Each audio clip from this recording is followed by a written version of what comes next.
लोग कहते हैं कि सुबह का समय पढ़ने के लिए सबसे अच्छा होता है, पर हकीकत तो ये है कि हर वक्त सुबह हो या शाम अगर मन में लगन हो तो कभी भी पढ़ा जा सकता है। जो आदमी मन के साथ जीता है वो कमजोर होता है और जो संकल्प के साथ जीता है वह बलवान होता है। ये मन आवारा होता है। पढ़ने बैठोगे तो टेबल पर रखी हुई 10 चीजों की तरफ मन आपका ध्यान भटकाएगा। मोबाइल कभी खुद नहीं कहता कि मुझे चलाओ, आपका मन कहता है कि मोबाइल चलाओ। इसीलिए अगर अपने आवारा मन को कंट्रोल करना है तो मेरी इस बात को ध्यान से सुनिएगा, आपके बड़े काम आएगी। छोटे छोटे संकल्प लेना सीखो। सोचो कि आज मैं 1 घंटे मोबाइल को हाथ नहीं लगाऊंगा। जब पढ़ने बैठो तो एक छोटा सा संकल्प लो कि 15 मिनट तक अपनी नजर किताब से नहीं हटाऊंगा, चाहे कुछ हो जाए। धीरे धीरे ऐसे कामों की प्रैक्टिस करो। जब आप इन छोटे छोटे संकल्पों को पूरा कर पाओगे तब आपका आत्मविश्वास बढ़ेगा। आपको यकीन हो जाएगा कि जब मैं ये काम कर सकता हूँ तो मैं दुनिया का कोई भी काम कर सकता हूँ। और आपकी ये सोच आपके मन की आवारागर्दी को खत्म कर देगी। कब तक उन चीजों को अपनी जिंदगी से हटाते रहोगे जो आपका ध्यान भटकाती हैं? बेहतर तो ये है कि अपने मन को इतना मजबूत बनाओ कि कोई चीज तुम्हारा ध्यान भटका ही ना पाए।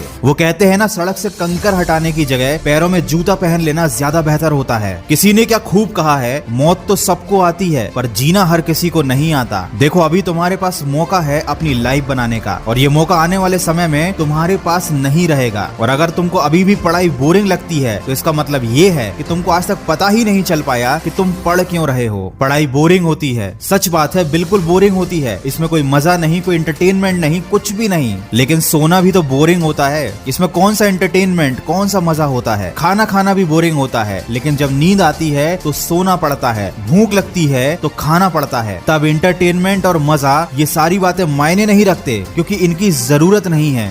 जरूरत है तो सोने की, जरूरत है तो खाने की। ठीक वैसे ही पढ़ाई जरूरी है। मायने नहीं रखता ये बोरिंग है या मजेदार है, ये जरूरी है। क्योंकि अगर तुमने अभी अपना भविष्य बना लिया तो शायद तुम आगे अपने मन के काम कर पाओगे। लेकिन अगर मजे के चक्कर में, बोरियत के चक्कर में अभी तुमने कुछ नहीं किया तो जिंदगी भर तुम्हें वो काम करने पड़ेंगे जो तुम्हारे मन के नहीं होंगे। किसी ऐसे आदमी के नीचे काम करना पड़ेगा जिसे तुम पसंद नहीं करते हो। उसकी डांट खानी पड़ेगी, शायद उसका नौकर भी बनना पड़े। तब कैसा लगेगा जरा सोचो। कैसा लगेगा जब तुम्हारे आत्मसम्मान को कोई अपने जूतों से रोन देगा? कैसा लगेगा जब तुम्हारे बच्चे के पास खेलने के लिए अच्छे खिलौने नहीं होंगे? कैसा लगेगा जब लोग तुम्हें और तुम्हारे परिवार को इज्जत नहीं देंगे? तो दोस्त, या तो भविष्य में 2 कौड़ी की जिंदगी जी लेना या सोच समझकर अपनी जिंदगी का अभी सही फैसला कर लेना। हो सकता है ये सारी बातें आपको बुरी लग जाएं, लेकिन मीठी बातें करना मेरा काम नहीं। अगर मेरी कड़वी बात से आपकी जिंदगी सही रास्ते पर आ जाती है तो इससे अच्छी कोई बात नहीं होगी। वक्त है, समझ जाओ, नहीं तो आने वाला वक्त समझा ही देगा। बहुत से लोग कमेंट करते हैं कि उनकी जिंदगी में ऐसा बुरा समय आया था जिसे वो आज तक भुला नहीं पा रहे हैं। वो दुख उनके मन से जा ही नहीं रहा है। इस पर मैं एक छोटी सी कहानी लेकर आया हूँ जो आप लोगों को जरूर सुननी चाहिए।